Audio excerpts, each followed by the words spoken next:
Bismillahirrahmanirrahim. Nabi menjelaskan ada 4 yang perlu kita bersihkan hati kita dari 4 perkara ini. La ithma fihi wala ghil wala baghya wala hasad. Ini orang senantiasa menyapu hati. Kita lihat jamaah, kalau rumah kita kotor kita akan sapu. Pernah melihat orang berhenti menyapu rumahnya? Dia cukup. Saya sudah sapu rumah saya. Kapan? Bulan kemarin, Jumat kemarin. Kemarin saya sapu rumah saya. Enggak. Hari ini engkau harus sapu lagi. Engkau pagi tadi engkau sapu, sore engkau sapu lagi. Itu rumah kita. Bagaimana dengan hati kita? Yang perlu terus disapu, terus dibersihkan dari apa? Yang pertama dari dosa. Dosa itu meletakkan noktah hitam di hati, bukan di wajah.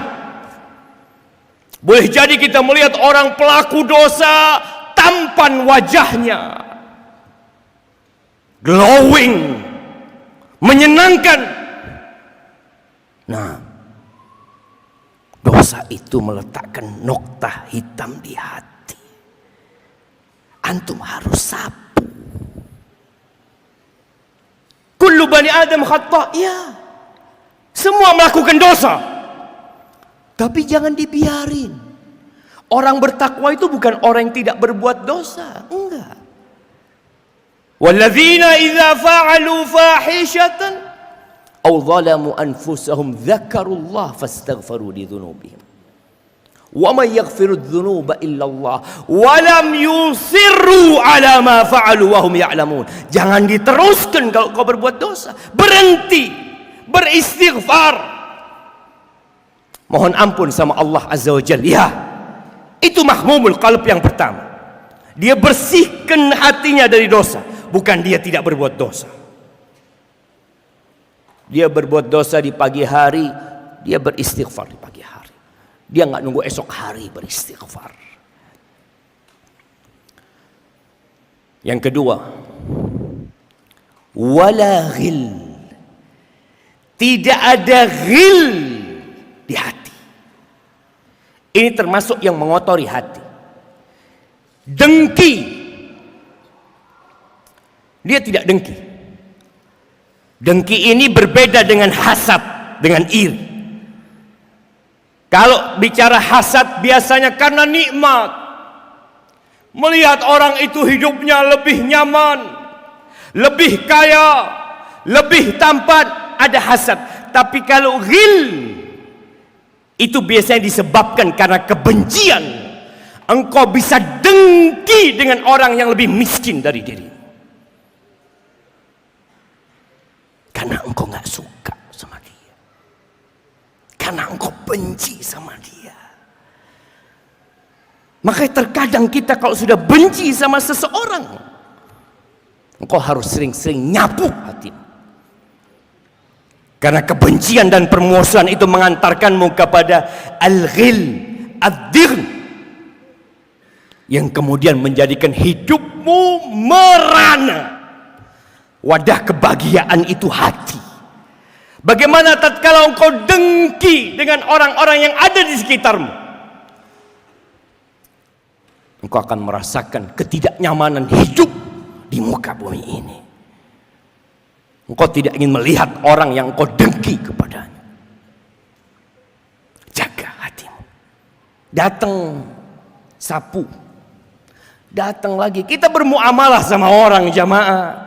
Ada orang-orang yang membuat kita sakit hati banyak. Tapi apa kata Nabi alaihi salatu wassalam? Allazi yukhalitun nas wa yasbir ala adahum. Orang yang bergaul dengan umat manusia, hidup berbaur dengan mereka, tidak eksklusif, tidak menyendiri dia. Dia bergaul sama orang. Wa yasbir. Sabar disakiti sama mereka. Dimaki sama mereka, diribain sama mereka, ditipu sama mereka. Sabar. Jaga hatimu. Maafkan mereka jemaah. Kita juga bukan orang yang bersih dari dosa. Jangan merasa engkau tidak pernah menyakitin orang. Banyak orang yang kau sakitin cuma engkau nggak sadar. Ini hindari hatimu dari ghil. Yang ketiga, wala baghi.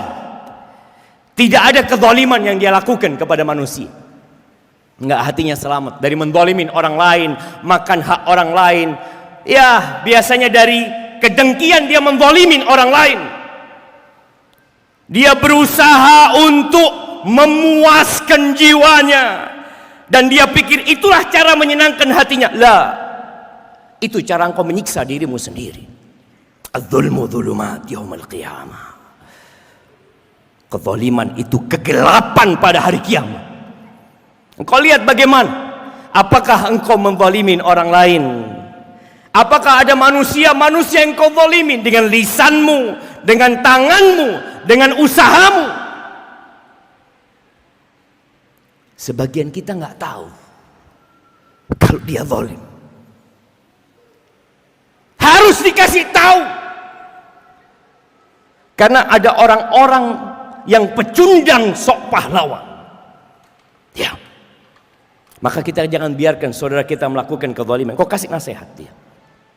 Supaya dia tahu. Nabi SAW mengatakan, unsur akhaka zaliman aw madluman. Tolong saudaramu. Dalam posisi dia melakukan kezaliman atau dia dizalimi. Kesian, dia saudaramu, muslim. Yang keempat, wala hasad. Nggak ada hasad, nggak ada iri. Melihat kawannya hidup lebih makmur, dikasih kelebihan sama Allah, dia meminta karunia kepada Allah Azza wa Jalla. Tidak ada keinginan nikmat itu hilang dari diri saudaranya. Yang ada dia berdoa, ya Allah berkahin fulan di rizkinya, berkahin fulan di keluarganya, berkahin fulan di usahanya. Tapi kita ingin seperti fulan. Wajar manusia seperti itu. Harus kau lakukan. Was'alullaha min fadli. Engkau angkat tanganmu. Engkau minta kepada Allah Rabbul Alamin, pemilik jagat raya ini. Kalau Allah bisa ngasih fulan, Allah bisa ngasih 8 miliar manusia. Sangat mudah Allah untuk memberikan kepadamu. Tinggal engkau minta. Dan Allah berjanji, ud'uni astajib lakum.